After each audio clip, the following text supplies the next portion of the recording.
Muy bien, muy buenas tardes tengan todos ustedes. Vamos a continuar con la sesión de módulo 15 y en esta ocasión vamos a ver el tema de método de incrementos.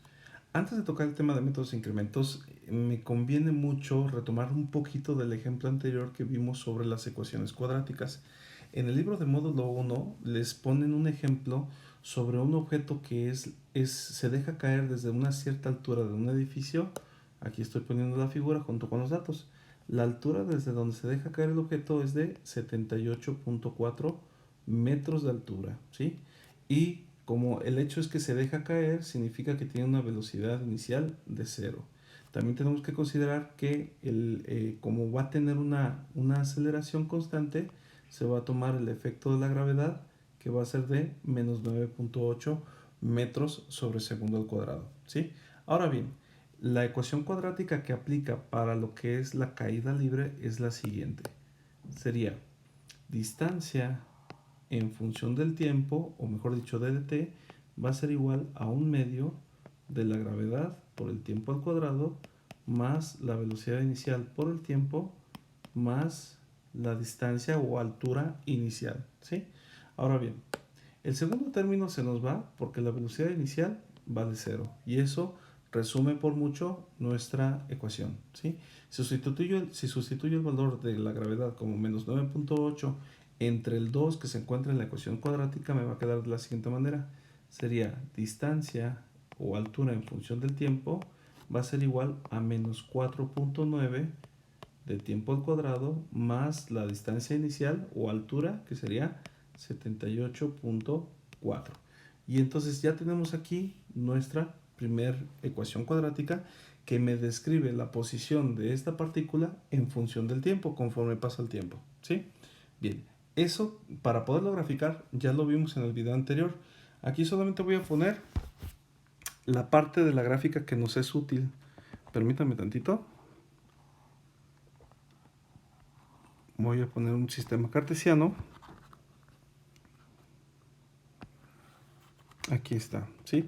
Obviamente esta ecuación en términos de matemáticas te da una parábola completa, pero lo que nos sirve a nosotros solamente es una media parábola, es decir, que nosotros aquí tenemos en el eje de las x nuestra variable independiente t y en el eje de las y nuestra variable dependiente distancia en función del tiempo, ¿sí? Esta es una t en función del tiempo.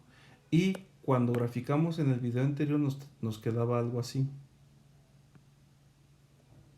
Ahí está, ¿sí? Marcando aquí que la altura inicial sería de 78.4 metros, ¿sí? 0.4 metros.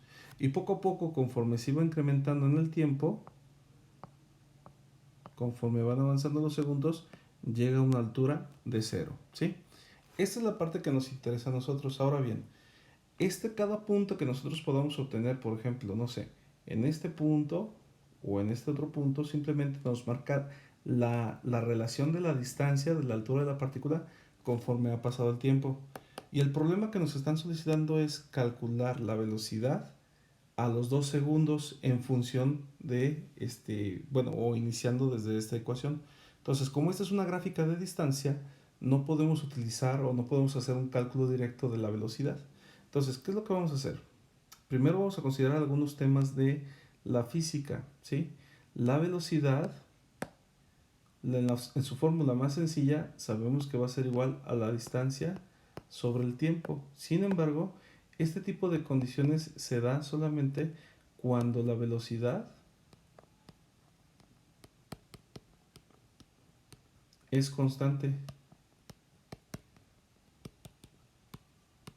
Es decir,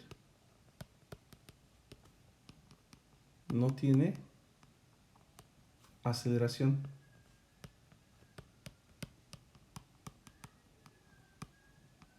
No tiene aceleración, ¿sí? Y en este caso sí, el efecto de la gravedad nos ayuda mucho a que poco a poco, mientras el objeto va cayendo, va adquiriendo o va ganando velocidad con un sentido hacia abajo, ¿sí? Entonces, no podemos utilizar esta fórmula de manera directa, pero sí podemos utilizar la fórmula de la velocidad promedio,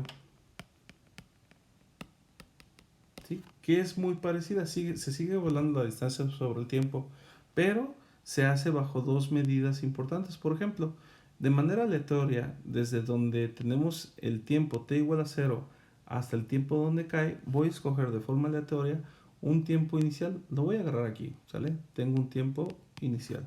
Para ese tiempo inicial voy a tener también una altura por debajo de los 78, una altura X, ¿sí? Le voy a poner de, de tiempo inicial, ¿sale? Y ahora bien, agarro otro tiempo final. Lo voy a agarrar para acá para hacerlo más extremo posible. Sería temperatura, ¿eh? Tiempo final, pues simplemente me voy hasta donde se encuentre la gráfica y de forma horizontal voy a encontrar su altura en ese valor de tiempo, ¿sale? Tiempo final, ¿sí? Ahora bien, ¿qué vamos a hacer? Déjenme trazo las líneas para poderlo relacionar mejor. Tengo, un segundo, que miren, ya, aquí ya se dio chueco. Vamos a suponer que este es el punto y luego lo trazo horizontal. Aquí está, ¿sí? O sea, no le hagamos caso al otro punto. Y luego por acá, aquí está, y más o menos también. Ahí está, ¿sí? Bien, ¿qué vamos a hacer? Fíjense bien. La velocidad promedio se calcula de la siguiente manera. Tengo velocidad promedio va a ser igual a la distancia en función de un tiempo final menos la distancia, es decir, la altura con su tiempo inicial. Todo esto entre tiempo final menos un tiempo inicial, ¿sí? Ahora bien, vamos a darnos cuenta que la diferencia que tenemos aquí entre el tiempo final y el tiempo inicial se le va a llamar un delta X. Delta X. Delta T, perdón. Estoy con las variables independientes. Delta T, ¿sí? Y sabemos entonces que el delta T va a ser igual al tiempo final, ¿sí? Menos el tiempo inicial. Es un cambio nada más. Entonces, significa que yo puedo sustituir en la parte del denominador de la siguiente manera. Tengo velocidad promedio va a ser igual a la distancia en función del tiempo final menos la distancia en función del tiempo inicial. Todo esto entre un delta T, ¿sale? Ahora bien, para poder continuar con los cálculos y hacerlos muchísimo más sencillo, nos conviene dejar todos en términos de un solo valor del tiempo. Es decir, tengo tiempo final y tiempo inicial. Puedo transformar el tiempo final de la siguiente manera. Es decir, si yo quiero despejar este o dejarlo solo, significa que el tiempo inicial lo tengo que pasar al otro lado de la igualdad. Entonces me va a quedar tiempo final, nada más lo volteé, ¿sale? Va a ser igual a ese delta t más, porque antes era negativo, el tiempo inicial. Y entonces esta relación que tengo aquí, todo esto, que es igual al tiempo final, lo puedo sustituir en esta parte. Entonces fíjense bien, aquí voy a tener finalmente la velocidad promedio va a ser igual a, y tengo aquí la distancia en función de tiempo inicial, digo delta t, más un tiempo inicial, menos la distancia con respecto al tiempo inicial, todo esto entre delta t, ¿sale? Y esta es entonces nuestra fórmula para poder calcular la velocidad promedio, ¿sí? Ahora bien, si tengo el valor de la velocidad promedio, es decir, que en este punto puedo obtener un valor de velocidad final y acá en este otro punto voy a tener otro valor de velocidad inicial. Sin embargo, estos valores desde la velocidad inicial, su magnitud, junto con la magnitud del valor de la velocidad final, van a cambiar mucho. Entonces, a mí se me ocurre mejor que ese delta t se haga muchísimo más cercano. Vamos a ponerlo como por acá, ¿sí? Entonces, fíjense bien, lo voy a hacer más abajo para que no se raye tanto. Aquí lo voy a poner. Voy a dibujar nuevamente el sistema cartesiano. Aquí está. Y ahí está, ¿sí? Y voy a dibujar nuevamente la mitad de mi parábola. Entonces, obviamente de nuevo tengo aquí el tiempo y aquí tengo un delta t, ¿sí? Dibujo mi parábola y esta me va a dar algo así. Ay, no, me quedó muy chuecona. Más o menos así, ¿sí? Y entonces, fíjense bien, inicialmente dijimos, podemos utilizar cualquier tiempo que se encuentre entre t igual a 0 y el momento que haya terminado o que la pelota haya tocado el suelo, ¿sí? Que sería este tiempo que tenemos aquí. Entonces, el tiempo inicialmente lo teníamos aquí, tiempo inicial. Y entonces, si yo recorro con una línea vertical para encontrar la altura inicial, sería algo así. Y pues más o menos como por acá, ¿sale? Ay, no me dejó un segundo. Ahora sí, otra vez.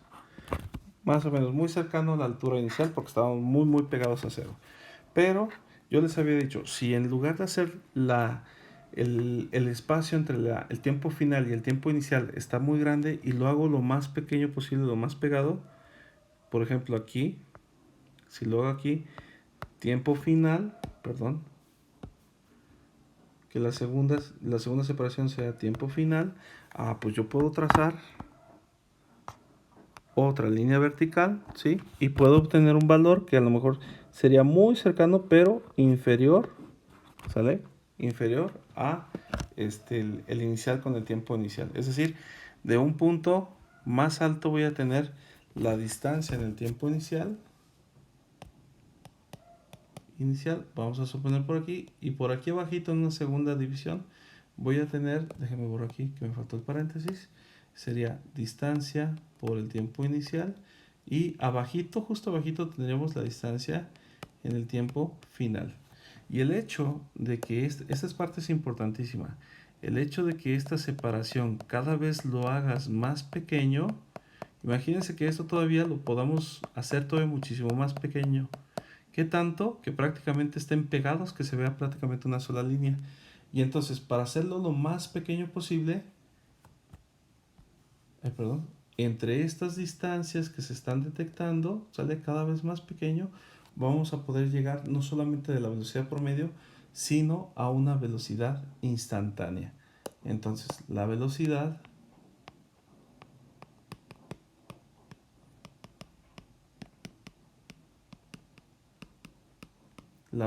instantánea se va a dar de esta manera, fíjense bien, sería velocidad, vamos a poner aquí un subíndice para reconocer lo que es la velocidad instantánea, va a ser igual al límite cuando delta t tiende a 0, ¿sí? De mi ecuación, es decir, de en el tiempo, ¿sale? No, perdón, sería de la velocidad promedio, de la velocidad promedio, estoy regando. Y esto significa que sea igual al límite cuando delta t, permítame, se me apagó mi pluma, el límite cuando delta t tiende a 0, y entonces es de la fórmula que tenemos acá arriba, ¿sí? Que sería la distancia con delta t más un tiempo inicial, luego sigue menos la distancia con ese tiempo inicial entre un delta t, ¿sí? Si se fijan, como ya nada más hay una sola referencia del tiempo inicial, el delta t no te cuenta como referencia, simplemente es un valor constante. Entonces lo que podemos hacer es borrar los tiempos, los subíndices de las iniciales, y este tiempo se va a referir a cualquier tiempo que tú tomes de forma inicial, ¿sí? Y entonces esta es la forma en que nosotros podemos aplicar el método de incrementos, que me parece que por el tiempo voy a hacer otro video. Muchísimas gracias, nos quedamos aquí y ahorita les mando el otro video. Gracias.